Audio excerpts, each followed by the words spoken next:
Good morning students. BA part third की online classes में आप सभी का एक बार फिर से स्वागत है।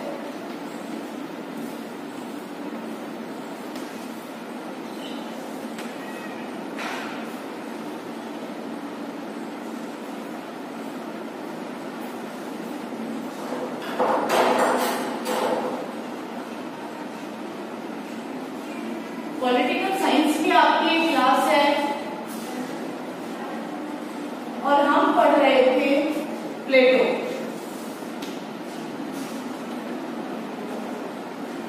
राजनीति विज्ञान का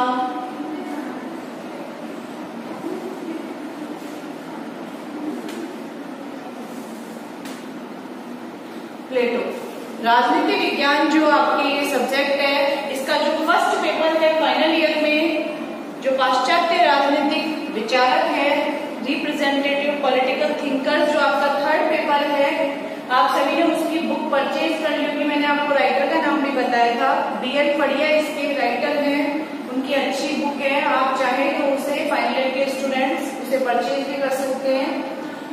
हम पढ़ रहे हैं प्लेटो।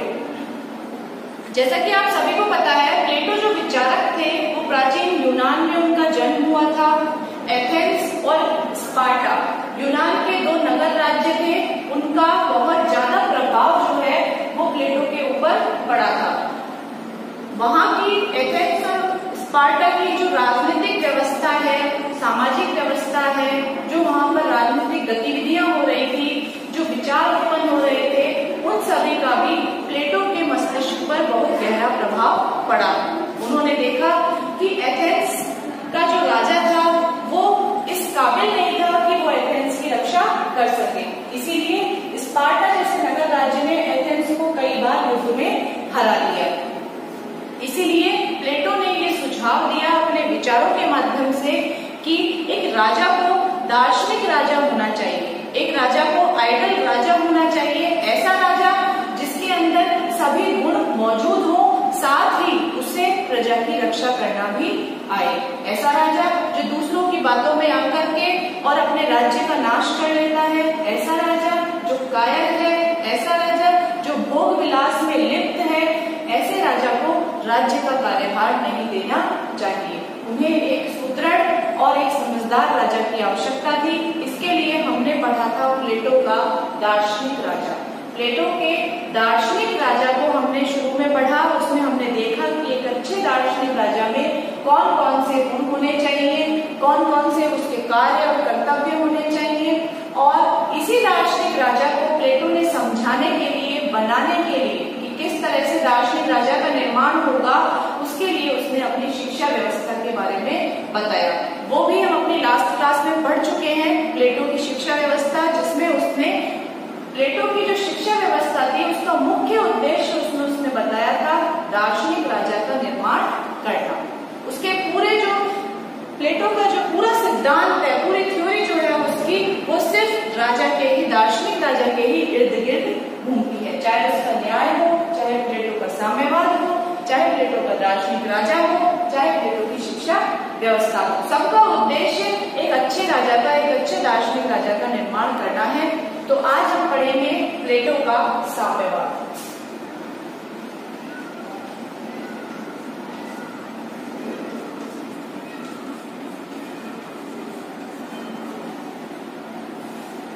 प्लेटो का साम्यवाद हम पढ़ेंगे आज।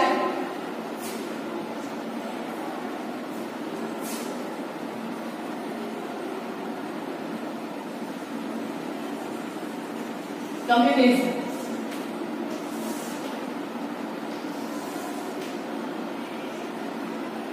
इसके अंदर हम सबसे पहले पढ़ेंगे कि प्लेटो ने साम्यवाद की आवश्यकता को क्यों महसूस किया।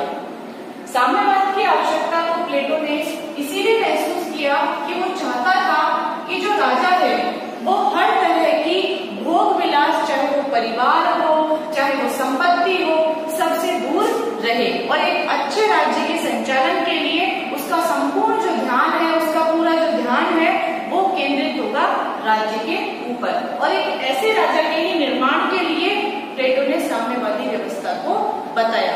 इसमें हम जो साम्यवाद पढ़ेंगे वो पढ़ेंगे हम, दो प्रकार का साम्यवाद है इसके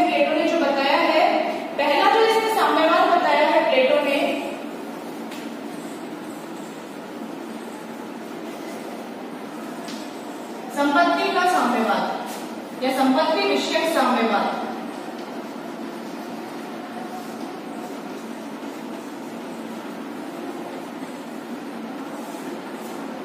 दूसरा इसमें बताया है परिवार विषयक साम्यवाद।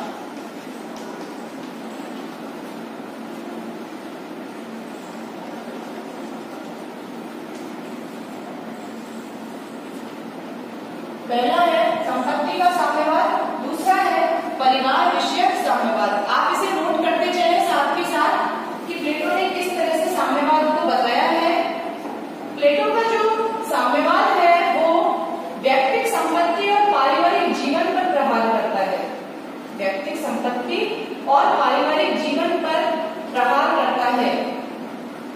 प्लेटो के जो साम्यवादी विचारधारा है उसके जो स्रोत थे, ठीक है, प्लेटो की जो साम्यवादी विचारधारा थी उसका जो स्रोत था वो मौलिक नहीं था। वो ये उसने कहीं देखा नहीं था ऐसा कि साम्यवाद उस जगह पर ऐसा है। प्लेटो ने जो स्पार्टा में उस समय देखा उसी को ही उसने एथेंस में लागू करने के लिए कहा। जिस तरह से प्लेटो के जो पहले स्पार्टा में जो नगर राज्य था उसमें उसने देखा कि किस तरह से 7 वर्ष की आयु में बालक को ले लिया जाता है राज्य के द्वारा। और ये मैं आपको बता चुकी हूँ, जब मैंने प्लेटो की शिक्षा व्यवस्था पढ़ाया था उसमें मैंने स्पार्टा की शिक्षा व्यवस्था बताई थी आपको। तब मैंने आपको पूरा डिटेल में बताया था कि किस तरह से 7 वर्ष की आयु में बालक को राज्य के द्वारा ले लिया जाता है और उसके बाद में राज्य के द्वारा ही उसका भरण पोषण किया जाता है, पालन पोषण किया जाता है और वहां पर उसकी सारी शिक्षा की व्यवस्था की जाती है। उसी प्रकार से प्लेटो चाहता था कि एथेंस में भी वही शिक्षा प्रणाली लागू हो, राज्य के द्वारा बालक को कम आयु में ही ले लिया जाए और एक अच्छे दार्शनिक राजा के निर्माण के लिए उसके कार्य प्रारंभ कर दिए जाए अल्प आयु में। जिस तरह से बच्चे में सारे अच्छे गुण होंगे और उससे एक अच्छे राजा का निर्माण संभव हो सकेगा। तो प्लेटो की जो साम्यवादी व्यवस्था थी वो मौलिक नहीं थी। हो सकता है वो आज की जनरेशन में, आज के हमारे परिवेश में, समाज में लागू न हो पाए और वो कहीं किसी हद तक लागू हो भी नहीं सकती, क्योंकि वो प्लेटो की जो उस समय और काल परिस्थितियों में वो जो राजतंत्र था उस समय की व्यवस्था जो प्लेटो ने बताई है वो वर्तमान समय में संभव होना मुश्किल है। तो आज हम पढ़ेंगे प्लेटो का संपत्ति विषयक साम्यवाद और परिवार विषयक साम्यवाद। तो पहला है इसमें संपत्ति विषयक साम्यवाद।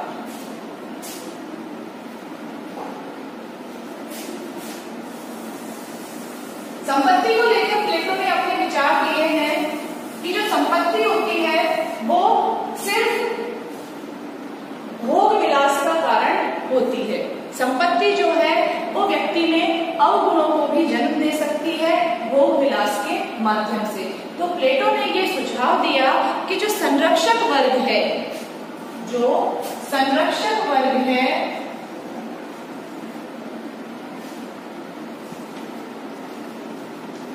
संरक्षक वर्ग में आते हैं आपके दार्शनिक राजा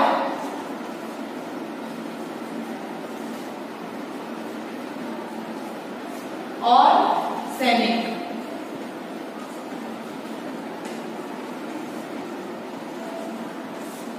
संरक्षक वर्ग में आते हैं दार्शनिक राजा और सैनिक। तो प्लेटो ये कहता है कि जो संपत्ति और परिवार रखने की जो परमिशन है वो दार्शनिक राजा और सैनिक को नहीं है, यानी कि जो संपत्ति है वो संरक्षक वर्ग नहीं रख सकता।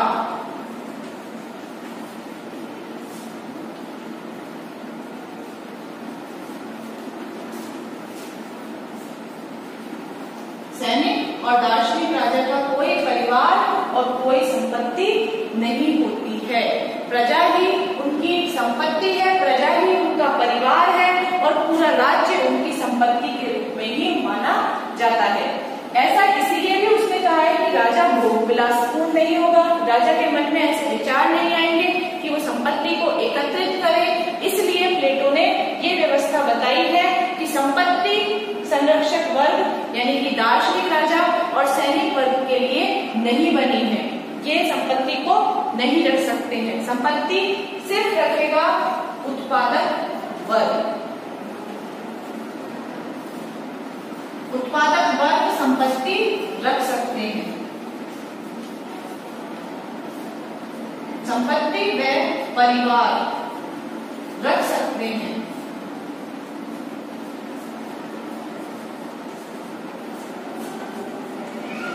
और उत्पादक वर्ग ही क्षुधा को पूर्ति करने के लिए खेती करेगा, साधन उपलब्ध कराएगा दार्शनिक वर्ग और सैनिक वर्ग के लिए। उत्पादक वर्ग से ही उत्पन्न जो संतानें होंगी वही राज्य की जो शिक्षा व्यवस्था है उसमें 7 वर्ष या 6 वर्ष की आयु में ही उसे ले लिया जाएगा उत्पादक वर्ग के बच्चों को, और उन्हें लेकर के संरक्षक वर्ग यानी दार्शनिक राजा और सैनिक निर्माण की जो प्रक्रिया है उसमें शामिल कर दिया जाएगा। तो संतान उत्पन्न करने का जो कार्य है वो भी उत्पादक वर्ग ही करेगा, परिवार भी इन्हीं का ही होगा, संपत्ति भी यही वर्ग रख सकते हैं। क्योंकि प्लेटो ने संरक्षक वर्ग को भोग विलास से दूर रखा है, कंचन और कामिनी के मोह से उसने संरक्षक वर्ग को दूर रखा है, क्योंकि राज्य के हित में यही है कि राजा जो है और सैनिक जो है वो उसकी रक्षा करे और शासन व्यवस्था सुचारू रूप से चलाए। तो संपत्ति विषयक साम्यवाद में हमने देखा कि संरक्षक वर्ग के अंतर्गत सैनिक और दार्शनिक राजा संपत्ति नहीं रख सकते हैं, परिवार नहीं रख सकते हैं, उत्पादक वर्ग संपत्ति और परिवार रख सकते हैं। इसके आगे हम पढ़ेंगे, आप नोट करते चले।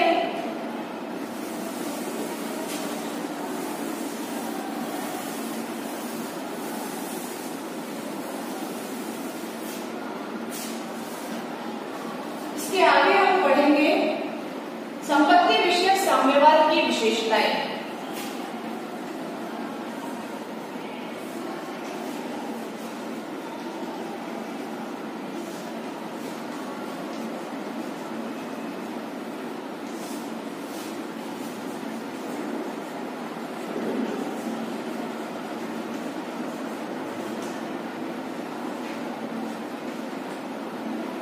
विशेषताओं के अंतर्गत हम देखेंगे सबसे पहला जो आएगा इसके अंतर्गत वो आएगा इसमें मनोवैज्ञानिक आधार। इसके अंतर्गत सबसे पहला जो आएगा जो संपत्ति विशेष साम्यवाद की विशेषता है उसमें आएगा मनोवैज्ञानिक आधार।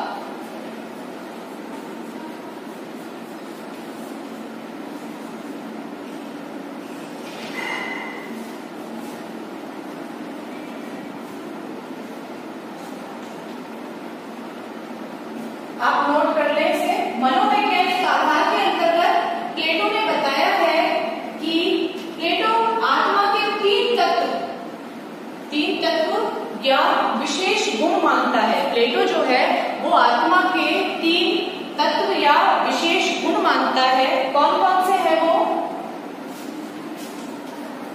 मनोवैज्ञानिक आधारों के अंतर्गत?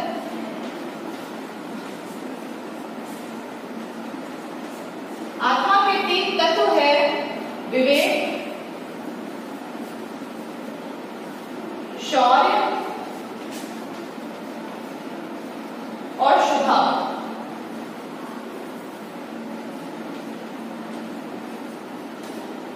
विवेक, शौर्य और शुद्धा। इसके अंदर आएगा, शुद्धा को आप कह सकते हैं इंद्रिय तृष्णा।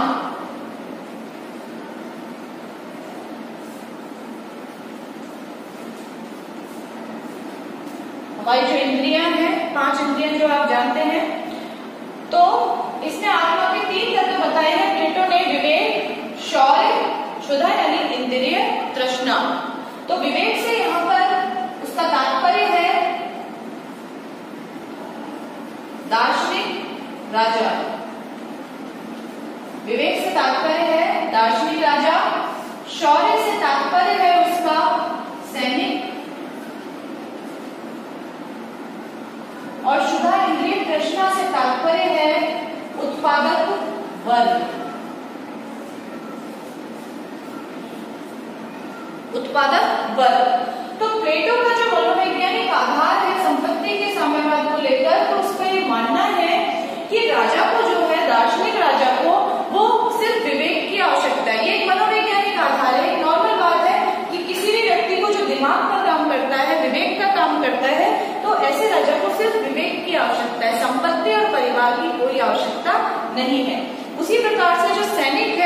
उसे शौर्य की आवश्यकता है।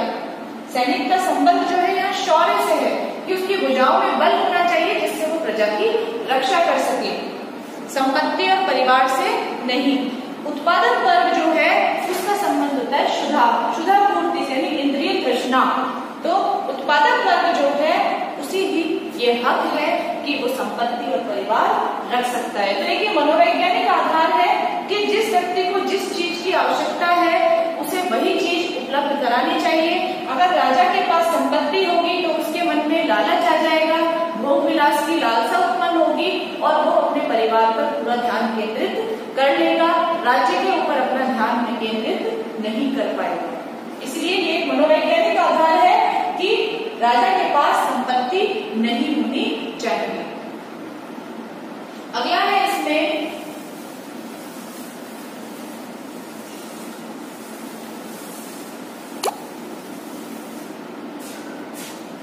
है इसमें दूसरा दार्शनिक आधार।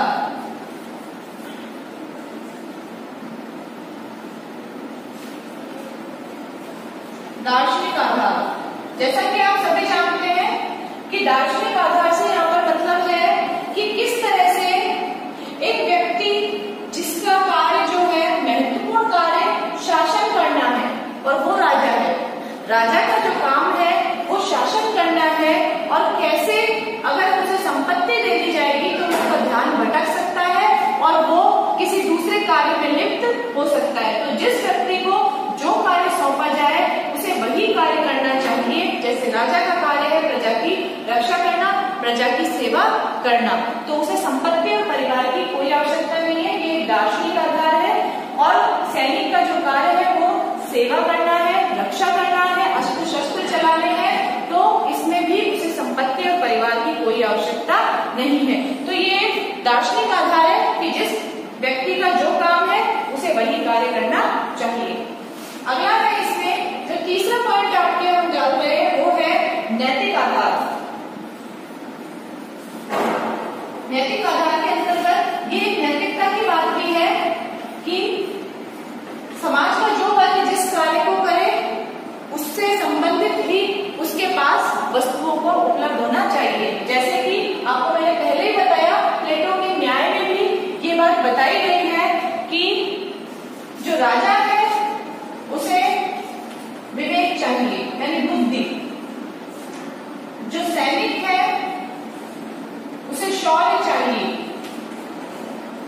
जिस चीज के लिए वो बना है। और जो उत्पादक वर्ग है उसे चाहिए इंद्रिय तृष्णा। अगर उसके मन में तृष्णा नहीं होगी तो वो ज्यादा उत्पादन नहीं कर पाएगा।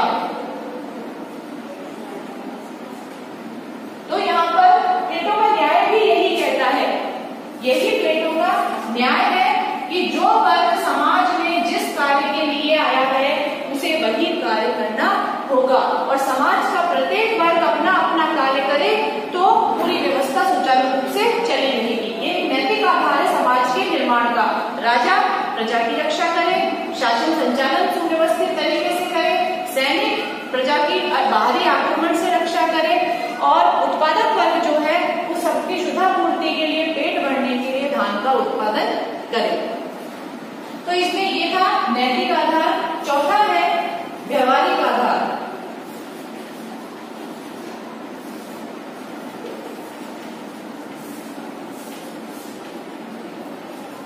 जो फोर्थ जो इसमें टॉपिक है वो है व्यवहारिक आधार।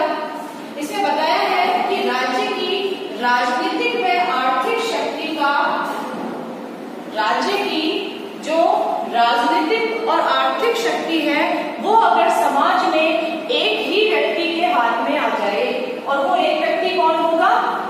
राजा। अगर राजा के पास राजनीतिक शक्ति भी हो, वो समर्थ हो, सारा शासन उसके हाथ में हो, साथ ही उसके पास धन से संबंधित जो ताकत है, आर्थिक जो ताकत है, अगर वो भी राजा के पास आ जाएगी तो वो निरंकुश हो जाएगा। ये एक व्यवहारिक पक्ष है, मानव स्वभाव है, मनुष्य का स्वभाव है।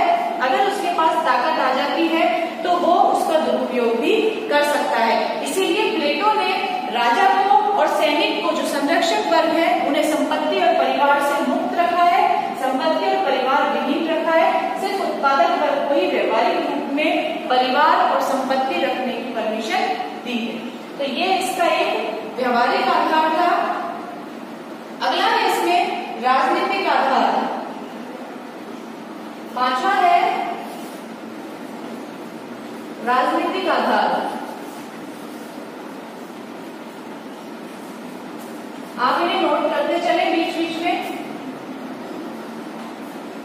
राजनीतिक आधार से यहाँ पर तात्पर्य है कि ये जो प्लेटो का सिद्धांत है साम्यवाद का, इससे बहुत बड़ी राजनीतिक समस्या हल हो सकती है। जो एक खींचतान लगी रहती है समाज में कि सैनिक वर्ग और उत्पादक वर्ग में होड़ लगी रहती है कि हम भी राजा बन सके। समाज में ये लालसा किसी के मन में उत्पन्न ही नहीं होगी कि वो राजा बनना चाहे, वो संरक्षक वर्ग बनना चाहे, क्योंकि पहले ही शिक्षा व्यवस्था के द्वारा ये डिसाइड हो जाएगा कि राजा कौन होगा, सैनिक कौन होगा और उत्पादक वर्ग कौन होगा। कोई भी वर्ग दूसरे वर्ग का पद नहीं ले सकता, दूसरे वर्ग में शामिल नहीं हो सकता। तो एक बहुत बड़ी जो राजनीतिक सुव्यवस्था है वो समाज में बनी रहेगी, राज्य में बनी रहेगी और राज्य निरंतर खुशहाली के मार्ग पर अग्रसर होगा और दिन प्रतिदिन उन्नति करेगा। तो प्लेटो ने ये जो संपत्ति विषय साम्यवाद में जो विशेषताएं बताई है अपने साम्यवाद की, उसके लिए 5 आधार थे जो कि हमने अभी पढ़े हैं, आप नोट कर लीजिए। तो प्लेटो के दार्शनिक, उसके दार्शनिक आधार, ऐतिहासिक आधार, उसका व्यवहारिक आधार, प्लेटो के संपत्ति विषय साम्यवाद की विशेषताएं देखने के बाद अब हम पढ़ेंगे प्लेटो का साम्यवाद का मूल्यांकन। प्लेटो का जो साम्यवाद है उसका मूल्यांकन करने के लिए हमने देखा कि प्लेटो के साम्यवाद में कौन कौन सी ऐसी नकारात्मक और सकारात्मक बातें हैं जिनसे कि ये पता चलता है कि प्लेटो का साम्यवाद सही है या नहीं। वैसे तो प्लेटो का जो साम्यवाद है वो आज के तत्कालीन परिवेश में बिल्कुल फिट नहीं होता है, यानी उचित नहीं बैठता है, लेकिन हम इसके मूल्यांकन को देखेंगे कि प्लेटो का जो साम्यवाद है वो अर्ध साम्यवाद है। अर्ध साम्यवाद से यहाँ पर तात्पर्य है कि प्लेटो ने जो संपत्ति और परिवार रखने की जो परमिशन दी है, जो अनुमति दी है, वो सिर्फ संरक्षक वर्ग को दी है और संरक्षक वर्ग के अंतर्गत आते हैं राजा और सैनिक। तो समाज के 2 वर्ग, सैनिक वर्ग और शासक वर्ग को तो संपत्ति से वंचित किया है और समाज का सिर्फ एक वर्ग, उत्पादक वर्ग जो है, उसे सारे भोग विलासपूर्ण चीजों से युक्त किया है। तो ये एक अर्ध साम्यवाद है, पूर्ण साम्यवाद नहीं है। पूर्ण साम्यवाद तब होता है जब पूरे समाज में समान रूप से सुविधाओं का बंटवारा किया जाए, वस्तुओं का वितरण किया जाए। लेकिन यहाँ पर हम देखते हैं कि सिर्फ 2 वर्गों को ही उनकी वस्तुओं को प्राप्ति नहीं हो रही है, सिर्फ एक वर्ग, उत्पादक वर्ग को ही वस्तुओं की प्राप्ति हो रही है। अगला इसका व्यवहारिक एवं नकारात्मक पक्ष। तो प्लेटो के साम्यवाद का अव्यवहारिक एवं नकारात्मक पक्ष ये है कि जब 2 वर्ग अछूते रह जाएंगे संपत्ति और परिवार से, तो उनमें एक नकारात्मकता का भाव आ जाएगा। वो इतने अच्छे तरीके से राज्य की या प्रजा की रक्षा नहीं कर पाएंगे जैसे कि वो संपत्ति और परिवार के होते हुए कर पाएंगे। मन में उनके अपूर्णता का भाव सदैव ही रहेगा। समाज में एक खींचतान की जो व्यवस्था है वो जन्म ले जाएगी। तो वो नकारात्मकता के, उस नकारात्मकता के साथ देश सही तरीके से कार्य नहीं कर पाएगा। इसीलिए प्लेटो का जो ये सिद्धांत है वो उपयुक्त नहीं है। अगला जो है इसमें वो है संपत्ति की समस्याओं को सुलझाने में असमर्थ। जो प्लेटो का साम्यवाद है वो संपत्ति की जो समस्याएं हैं उनको सुलझाने में असमर्थ है। क्यों है असमर्थ? क्योंकि कोई भी व्यक्ति जिसके पास संपत्ति नहीं है, जिसके पास परिवार नहीं है, उसे नहीं पता कि कैसे संपत्ति एकत्रित की जाती है और साथ में संपत्ति के साथ कौन कौन सी समस्याएं जुड़ी हुई हैं। जब उसे उन समस्याओं का ही ज्ञान नहीं होगा तो उन प्रॉब्लम्स को वो सॉल्व कैसे करेगा। इसीलिए प्लेटो ने जो संपत्ति की समस्याएं हैं उनको सुलझाने के लिए अगर राजा के पास अगर भेजा है व्यक्ति को, उत्पादक वर्ग को, तो राजा उस चीज को नहीं समझ पाएगा कि ये इसका सही निर्णय क्या होगा। क्योंकि अगर किसी चीज का सही निर्णय लेना है तो सर्वप्रथम हमें उस दौर से गुजरना होता है, हमें उन चीजों की जानकारी होगी जो उससे संबंधित है। तो यहाँ पर प्लेटो का जो है संपत्ति का जो साम्यवाद है उसमें राजा को संपत्ति से तो वंचित किया गया है, लेकिन संपत्ति से जुड़ी समस्याओं के फैसले के लिए उसे राजा बनाया गया है। तो ये जो एक सिद्धांत है इसका साम्यवाद का संपत्ति का, वो इन समस्याओं को, इन प्रॉब्लम्स को सॉल्व करने में बिल्कुल भी सक्षम नहीं है। अगला है इसमें मानव प्रकृति और स्वभाव के विपरीत। प्लेटो का जो साम्यवाद है वो मानव की प्रकृति और उसके स्वभाव के बिल्कुल विपरीत साम्यवाद है। जैसा कि आप सभी को पता है कि प्लेटो का जो साम्यवाद है वो संपत्ति का साम्यवाद है, परिवार का साम्यवाद है, और मानव की जो प्रकृति होती है, मानव प्रकृति से भोग विलास से परिपूर्ण होना चाहता है, सुख सुविधाओं युक्त जीवन व्यतीत करना चाहता है, और प्लेटो ने राजा को उन सभी सुखों से वंचित कर दिया। समाज के दो वर्ग, सैनिक और शासक वर्ग को इन सुविधाओं से मुक्त कर दिया। तो जैसा कि आपको पता है कि मानव स्वभाव से ही संपत्ति और परिवार के प्रति थोड़ा आकर्षित होता है, और इसमें उसे बिल्कुल अलग कर दिया गया है संपत्ति और परिवार से। तो एक ऐसे में उसके मन में एक शुद्धता की भावना आ जाएगी, एक नाराजगी की भावना आ जाएगी। मानव का जो स्वभाव है केंद्रित करने का, एकत्रित करने का, उस स्वभाव के विपरीत ये साम्यवाद की व्यवस्था है, प्लेटो के साम्यवाद की व्यवस्था। आप इसे नोट भी कर सकते हैं पूरा। अगर आप देखें तो प्लेटो का जो साम्यवाद है उसने मानव की जो भावनाएं हैं, उसकी जो प्रकृति है उसकी उसने उपेक्षा की है। अरस्तु जैसे विचारक ने भी प्लेटो के साम्यवाद की उपेक्षा की है, आलोचना की है अरस्तु ने भी। इसके बाद जो लास्ट है वो है संपत्ति विषयक साम्यवाद का महत्व। तमाम अवगुणों के बावजूद, बुराइयों के बावजूद कहीं ना कहीं थोड़ा बहुत संपत्ति विषयक साम्यवाद का प्लेटो ने कुछ महत्व भी बताया है। उसने कहा है कि संपत्ति विषयक जो साम्यवाद है वो तमाम कमजोरियों के बावजूद भी ऐसे कई लेखक हैं जिन्होंने इन आलोचनाओं को विवेकहीन और इतिहास की उपेक्षा माना है। विवेकहीन और आधारहीन माना है इन्हें। इस साम्यवाद की इसने कुछ विशेषता बताई है, महत्व बताया है इस साम्यवाद का, और उस साम्यवाद का प्लेटो महत्व बताते हुए ये कहता है, कुछ विचारक ये कहते हैं, जो पर्सनल संपत्ति होती है, जो पर्सनल मनी होती है, यानी कि व्यक्ति की जो स्वयं की संपत्ति होती है, इसका जो इतिहास है वो 4-5 हजार वर्ष पूर्व का ही है।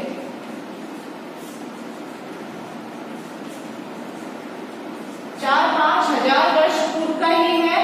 इससे पहले जो व्यक्ति था वो झुंड बना के रहता था, सारी जो भूमि होती थी वो सामूहिक होती थी, परिवार जो होते थे वो सामूहिक होते थे, कबीलों में व्यक्ति रहता था, समूह बना के, झुंड बना के वो रहता था, और उसमें सभी बच्चे सबके होते थे, सभी स्त्रियां सबकी होती थी।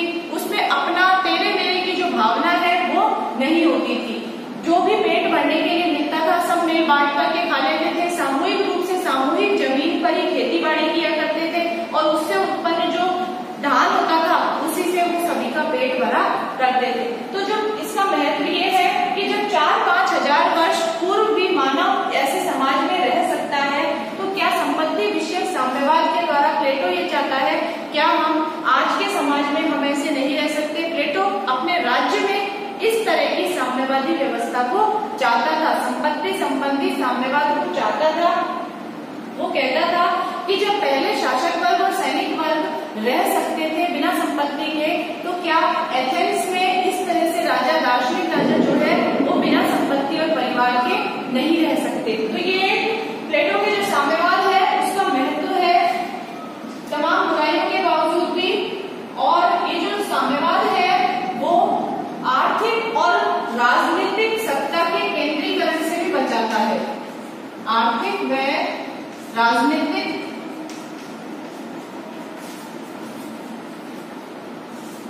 सत्ता के केंद्रीकरण से भी बचाता है।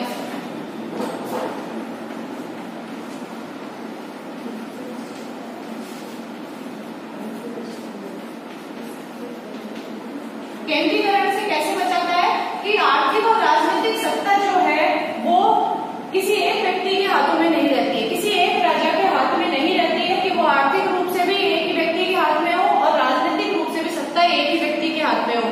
ऐसा होने से भी ये होता है कि प्लेटो की जो साम्यवादी व्यवस्था है उसके अंतर्गत ये देखा गया है कि जो केंद्रीकरण की जो भावना है मानव के मन में, शक्तियों को एकत्रित करने के मन में, अगर एक व्यक्ति के पास राजनीतिक शक्ति भी होगी और आर्थिक शक्ति भी होगी तो वो व्यक्ति निरंकुश हो जाएगा, ऐसा राजा निरंकुश हो जाएगा। तो इसी निरंकुशता को बचाने के लिए प्लेटो का जो साम्यवाद है वो बनाया गया है। तो इस प्रकार से आपका प्लेटो का जो साम्यवाद है, संपत्ति विषयक साम्यवाद, ये कंप्लीट होता है। आप पॉइंट्स के अकॉर्डिंग भी आप क्वेश्चन का आंसर तैयार करेंगे। बड़े क्वेश्चन जो है 20 मार्क्स के वो इसमें से पूछे जाते हैं।